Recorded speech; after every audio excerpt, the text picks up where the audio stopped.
జై భీమ్, జై మూల్యవాసి, జై సేవాలాల్. నా పేరు పాత్లావత్ గట్యా నాయక్. వికారాబాద్ జిల్లా బిఎంపి పార్టీ జిల్లా అధ్యక్షుడిగా కొనసాగుతున్నాను. ఇప్పుడు ప్రజెంటు ఎన్నికల ఎలక్షన్ కొనసాగుతున్నది. ఇప్పుడు చెవెళ్ళ పార్లమెంటు పాత్లావత్ గోవింద్ నాయక్ మా సోదరుడు ఎలక్షన్లో చెవెళ్ళ పార్లమెంట్గా పోటీగా నామినేషన్ వేసి ప్రచారము జరుపుతున్నాము మేము.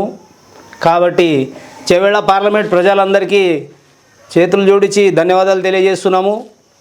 ఎందుకంటే మాకు చెవెళ్ళలో నమ్మకంగా మీ అమూల్యమైన ఓటేసి మా గోవింద్ నాయక్ గారిని 5వ నంబర్ సీరియల్ నంబర్ 5వ నంబర్ గుర్తుకు ఓటేసి మంచం గుర్తుని గెలిపిస్తారని మేము కోరుకొని మీ అమూల్యమైన ఓటేసి మమ్మల్ని గెలిపిస్తారు అనేసి మేము కోరుకొని మేము నిలబడ్డాము. చెవెళ్ళ కాన్స్టిట్యూన్సీలో కొందరు చర్చలు చేస్తున్నారు. వీళ్ళు ఏం చేస్తారు, వీళ్ళు ఎందుకు నిలబడ్డారు, మాకు ఎవరికి తెలియజేయలేరు. ప్రతి ఒక్కరూ ఒక పార్టీలో ఒక సంఘంలో పనిచేస్తున్నారు. కాబట్టి అందున మేము అందరినీ తెలియచేస్తున్నాము. ఇంటి వరకు రాలేము మేము తెలియజేయడానికి, మీడియా ద్వారా తెలియజేసినాం. సోషల్ మీడియా కానీ, ఎలక్ట్రానిక్ మీడియా కానీ, ఫోన్ ద్వారా కానీ తెలియజేస్తున్నాం. ప్రతి ఒక్కరు ఇంటికి పోవాలంటే కుదరలేదు.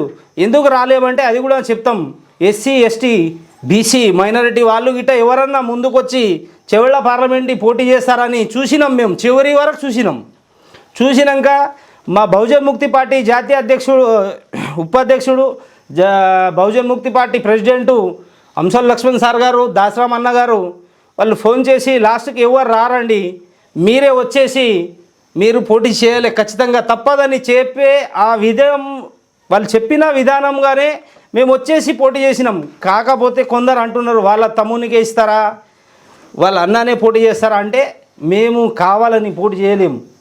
మాకు క్యాండిడేట్లు కొన్ని అగ్రవర్ల కులాలకు భయపడి వాళ్ళు ముందుకు రాని తప్పనిసరి టైమింగ్లో మేము వచ్చి చివరి రోజులో పోయి బీఫామ్ తీసుకొని చెవెళ్ళ పార్లమెంట్కు మేము నామినేషన్ వేసేయడం జరిగింది.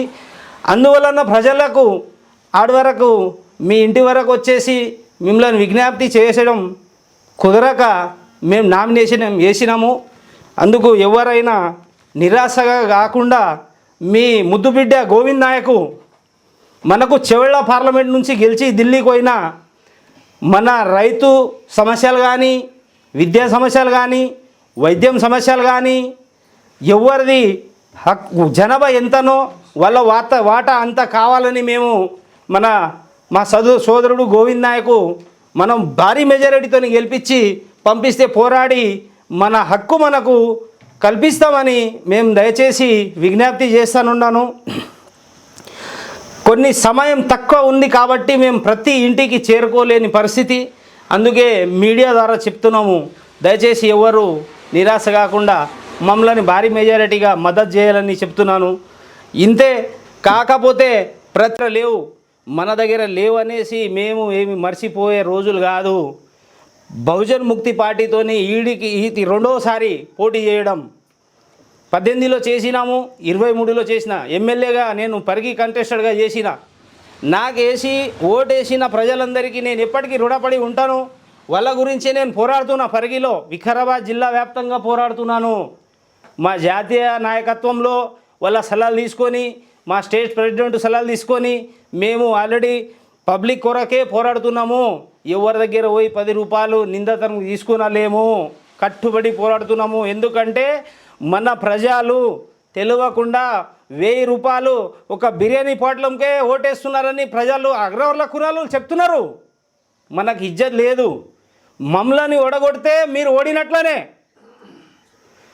మీరు మమ్మల్ని ఓడగొడితే బాబాసాహెబ్ రాజ్యాంగంని ఓడగొట్టినట్ల, షావు మహారాజ్ ఫులే రాజ్యాంగ సిద్ధాంతాన్ని ఓడగొట్టినట్లనే, సావిత్రిబాయి సిద్ధాంతాన్ని ఓడగొట్టినట్లనే మీకు చెప్తానున్నాను. దయచేసి ప్రజలారా మీరు ఒక్కసారి గమనించండి.